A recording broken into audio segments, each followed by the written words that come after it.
काम के कारण क्रोध आता है, याद रखना। अगर आपको गुस्सा आता है तो काम के कारण, जब आप अपनी कामनाओं की पूर्ति नहीं देखते, किसी प्रयोजन में जब विफल असफल होते हैं, अक्षम होते हैं, ये 9 कारण हैं क्रोध के, गिनो। जब अक्षम है, इनकैपेबल है, इनएफिशिएंट हैं, आप इनएफिशिएंट है ना, इनकैपेबल हैं, you are not so capable, आप हैंडल नहीं कर पा रहे। किसको? अपने अज्ञान को, अपने संशय को, अपनी विफलता को। कामना की पूर्ति के अभाव में ही क्रोध आता है।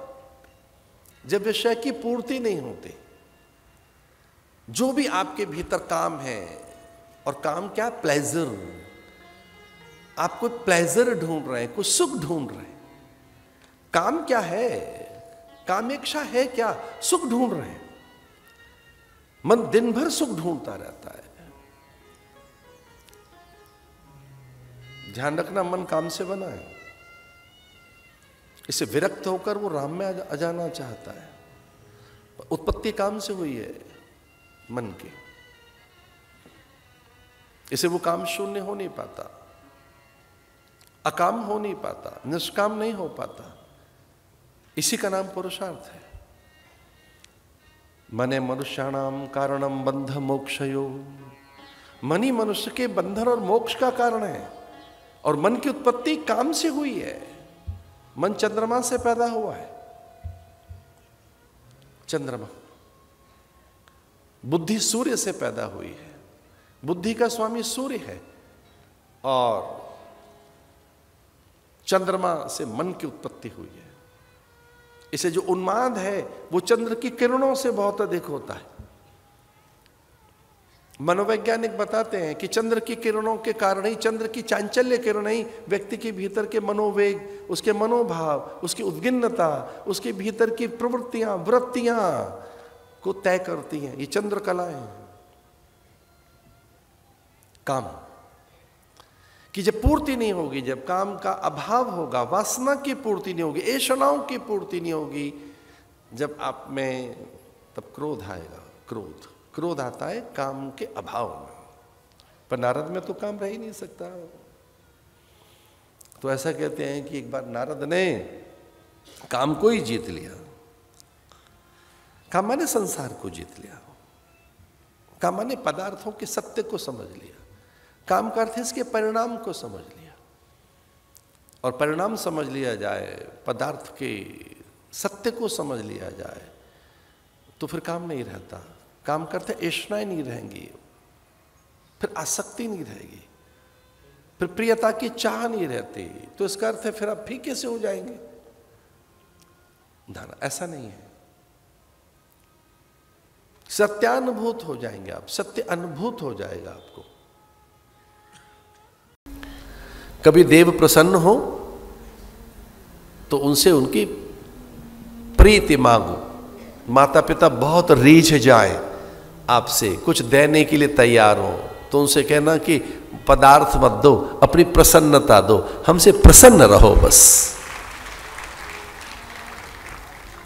प्रीति मांगे। जाकर नाम सुनत शुभ होई, मोरी गृह आवा प्रभु सोई। दशरथ पुत्र जन्म सुनिकाना। अब तो बधाइयां बज रही हैं और पूरी अयोध्या में आनंद है। लेकिन अगर ये पंक्ति हम ऐसे सांकेतिक में गुनगुनाएं, भय प्रकट कृपाला दीन दयाला कौशल्या हितकारी, तो भगवान जन्मे नहीं है, प्रकट हुए। भय प्रकट कृपाला दीन दयाला कौशल्या हितकारी हर्षित महतारी।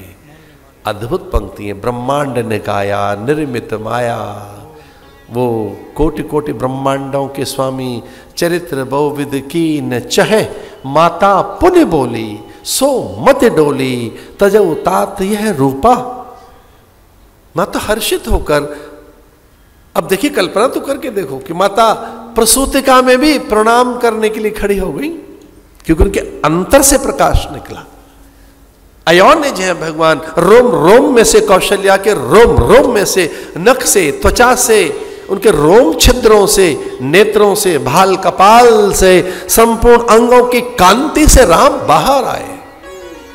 पूरी कौशल्या की कांत से कांत प्रकट हुए, कांति से, उनकी द्युति से, उनके आभा से, उनके सत्य से, उनके अस्तित्व से। वो तो भीतर ही बैठा है, ब्रह्म हमसे दूर कहां है, को प्रकट करने वाला चाहिए। जैसे प्रकट हुए तो माता ने जो सबसे पहले दर्शन किए, केयूर कुंडल के, माता ने मीन आकृति के कुंडल, मां को पहले मीन आकृति कुंडल दिखाई दिए, फिर भगवान का मस्तक दिखाई दिया, श्रीवत्सचिन्ह दिखाई देने लगे, संपूर्ण अंग और भगवान के चतुर्भुज दर्शन किए, शंख चक्र गदा पद्म, श्रीवत्सचिन्ह भगवान का।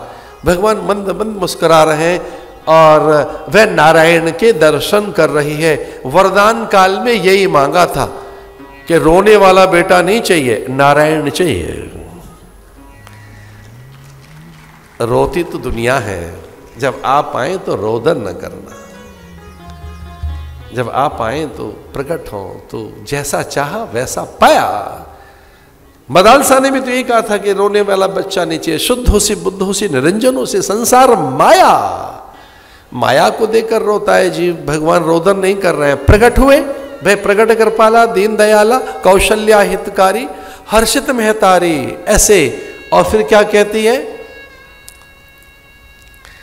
माता की मति डोल गई, माता पुण्य बोली, सो मति डोली, तजऊ तात यह रूपा। हे देव, ये रूप त्याग दीजिए, कीजिए शिशु लीला, अति प्रियशीला, यह सुख परम अनूपा। हे देव, इसे त्याग दो। तो मां के कहने पर, मां पहली गुरु है, तो मां जैसे मां की आज्ञा का पालन कर रहे हैं और मां के सामने अपना वैभव विसार दिया भगवान ने अपनी दिव्यता, पूर्णता, भगवत्ता, ईश्वरत्व, दैवत्व, अपनी जो उनकी नित्य विद्यमान सनातन सत्ता है, उसकी विस्मृति कर दी भगवान ने, छोटे शिशु बनकर और माता की गोद में बैठ गए। ये है भगवान नारायण।